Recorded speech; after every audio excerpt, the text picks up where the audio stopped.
Salut à toi, cher humain, et bienvenue sur Gaming News Planète. Alors, on va parler de quoi aujourd'hui?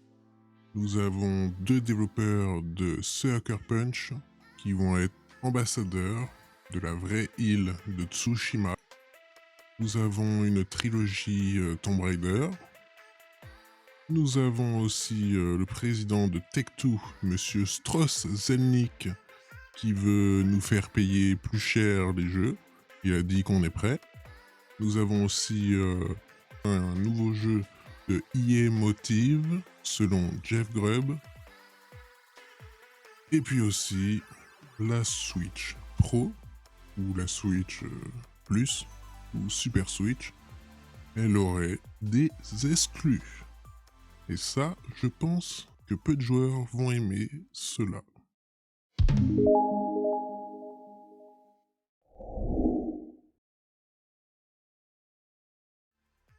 Allez hop, on commence par Ghost of Tsushima, les ambassadeurs de l'île de Tsushima, la vraie île. Alors, comme vous pouvez le voir par le site Video Game Chronicle, la véritable île de Tsushima a décerné un prix prestigieux à deux membres seniors de l'équipe de développement de Ghost of Tsushima. C'est super, je trouve que c'est vraiment un truc de fou. Deux développeurs, deux grands développeurs vont être ambassadeurs de l'île, de la vraie île. C'est incroyable. Voilà, donc comme vous pouvez le voir, dans un communiqué, le maire de Tsushima, Hiroki Itakatsu, a expliqué pourquoi le couple avait reçu cet honneur. Même beaucoup de Japonais ne connaissent pas l'histoire de la période Genko. En ce qui concerne le monde, le nom et l'emplacement de Tsushima sont littéralement inconnus. Je ne peux donc pas les remercier assez d'avoir raconté notre histoire avec des graphismes phénoménaux et des histoires profondes. Le maire a poursuivi en expliquant que si le prix a été décerné à des Japonais notables dans le passé, c'est la première fois qu'il est décerné à quelqu'un qui a propagé le nom et l'histoire de Tsushima à travers ses œuvres. La nomination d'ambassadeur du tourisme est à compter d'aujourd'hui jusqu'à que M. Jason et M. Nate ne souhaitent plus la voir, a-t-il déclaré. En fait, j'avais réfléchi et discuté de leur attribution du rôle depuis que j'ai découvert qu'ils utilisaient le nom de Tsushima comme nom de leur travail. Il a ajouté « Je ne les ai pas nommés dans le but de leur demander de faire quoi que ce soit à l'avenir.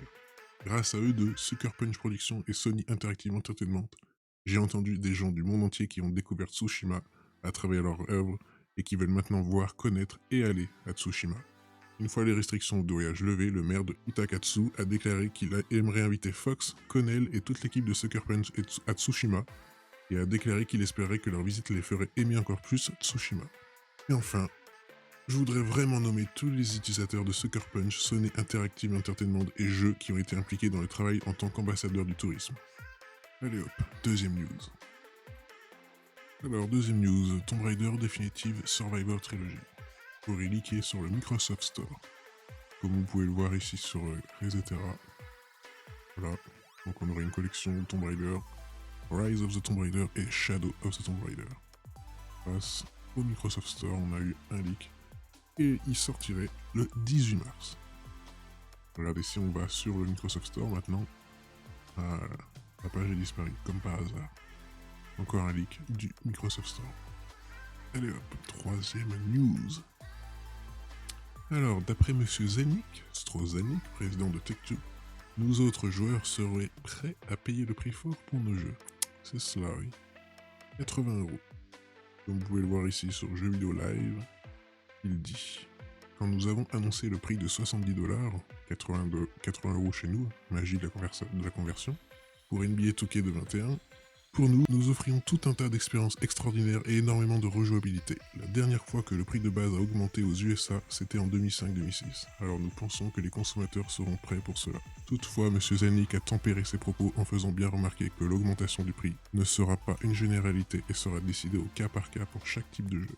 Donc M. Zelnick, M. Strauss Zelnick, veut nous faire payer les jeux 80€. Il est marrant. Il est marrant.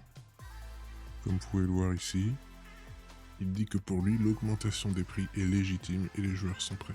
Légitime, si vous mettez à chaque fois des pubs et tout dans votre jeu, c'est mort. Non, c'est pas normal. Dites-le dans les commentaires si vous trouvez ça normal, mais en tout cas pour moi, non. 4ème news. Selon le très connu leaker Jeff Grubb, EA Motive travaillerait sur un nouveau syndicate. Donc vous pouvez le voir encore une fois ici sur Resetera, il y aurait un syndicate 3.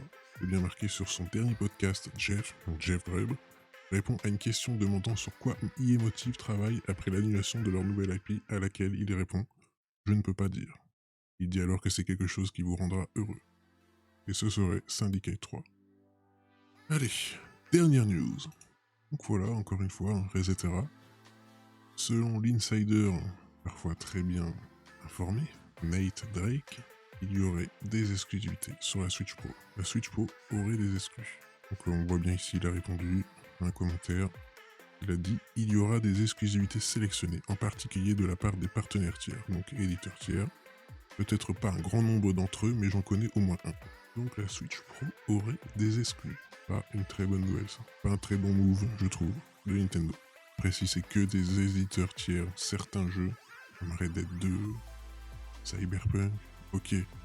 Si c'est des exclus Nintendo, alors là, ça va chier. Dites-moi dans les commentaires si vous êtes d'accord avec ça. Des exclus sur la Switch Pro, donc qui ne seraient pas sur la Switch normale. Je pense que les joueurs, certains joueurs vont gueuler. Et voilà, c'est la fin de cette vidéo de news gaming sur cette folle industrie du jeu vidéo.